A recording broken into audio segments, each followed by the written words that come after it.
सो hi guys, इस video में हम डिस्कस करेंगे कि नाइट्रेट का लुईस स्ट्रॉट स्ट्रक्चर कैसे बनाते हैं।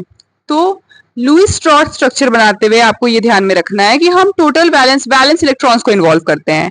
तो पहला स्टेप बाय स्टेप देखते हैं। देखिए, टोटल बैलेंस इलेक्ट्रॉन निकालने के लिए सबसे पहले आपको पता होना चाहिए सारे एटम में कितना बैलेंस इलेक्ट्रॉन है। नाइट्रोजन में कितना होता है? 5। तो 5 प्लस 3 एटम ऑक्सीजन का है, 3 इंटू एक ऑक्सीजन में कितना होता है? 6 बैलेंस इलेक्ट्रॉन, 6। देखिए, नेगेटिव चार्ज मतलब एटम्स के मॉलिक्यूल्स के रिस्पेक्ट में, आयंस के रिस्पेक्ट में आपको +1 करना है। नेगेटिव मतलब एक ज्यादा, तो आप इसको +1 करेंगे। तो 19, 20, 21, 22, 23, 24, 24 इलेक्ट्रॉन टोटल हो गए।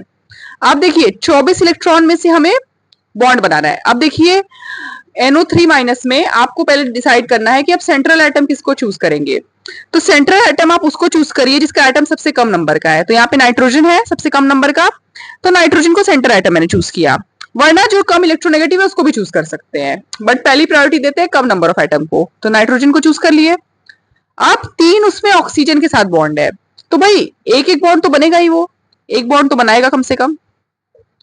और हमको ये पता होना चाहिए कि एक बॉन्ड तो 2 इलेक्ट्रॉन लेता है। देखिए, एक बॉन्ड बनाया तो 2 इलेक्ट्रॉन लेके बनाया ना। देखिए, 2 इलेक्ट्रॉन लेके बनाया, तो मतलब इसमें से कितना इलेक्ट्रॉन हटा? 24 इलेक्ट्रॉन टोटल बैलेंस इलेक्ट्रॉन थे, उसमें से बॉन्ड में कितना चला गया? देखिए, 1 2 3 4 5 6, तो -6, तो अब 18 इलेक्ट्रॉन बचा।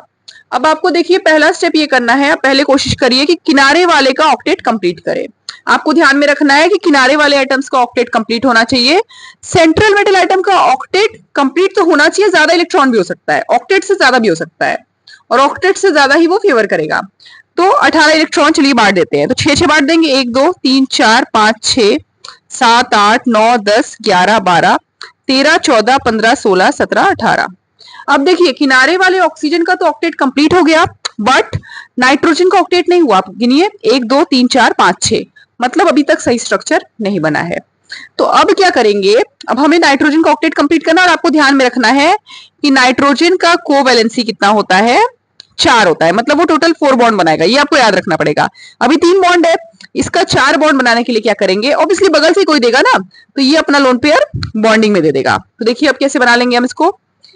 सिंगल बॉन्ड, इस ऑक्सीजन का तो 6 ही है, 1 2 3 4 5 6, किसी भी एक ऑक्सीजन को चूज कर सकते थे, और ये वाला डबल बॉन्ड बना लेगा। अभी भी देखिए, नाइट्रेट है, NO3- है ना, और हमारा स्ट्रक्चर में तो कोई चार्ज ही नहीं बना है, तब इसीलिए हम सबका फॉर्मल चार्ज निकालेंगे। आप देखिए, ये ध्यान रखिए, हम निकाल के दिखा देंगे। बट अगर डबल बॉन्ड के साथ ऑक्सीजन है तो 0 फॉर्मल चार्ज होता है, सिंगल बॉन्ड के साथ ऑक्सीजन है तो नेगेटिव -1, सिंगल बॉन्ड के साथ -1। आप देखिए, इसका हम निकाल के दिखा देते हैं आपको। फॉर्मल चार्ज कैसे निकालते हैं? फॉर्मल चार्ज निकालने के लिए आप ऑक्सीजन का वैलेंस इलेक्ट्रॉन कितना होता है? 6, माइनस कितना लोन पेयर है? 1 2 3 4 5 6। देखिए, बैलेंस ये तो हमने बाद में लगाया ना, अब वैलेंस इलेक्ट्रॉन है, लोन पेयर देखिए 1 2 3 4 5 6, -6। बॉन्डिंग इलेक्ट्रॉन्स कितना है? 1 2, 2 अपॉन ये 2 फॉर्मूला में होता है, ठीक है। तो ये क्या हो गया? -1, ये -1 आ गया इससे। ऐसे ये भी -1 देगा, इसका निकाल के दिखाते हैं हम आपको। फॉर्मल चार्ज निकालने के लिए क्या करेंगे? देखिए, इसमें क्या है, हम एक तो ये जाके इधर दे दिया, बाकी तो 1 2 3 4 लोन पेयर है इसके पास ना, वो हमने बनाया नहीं।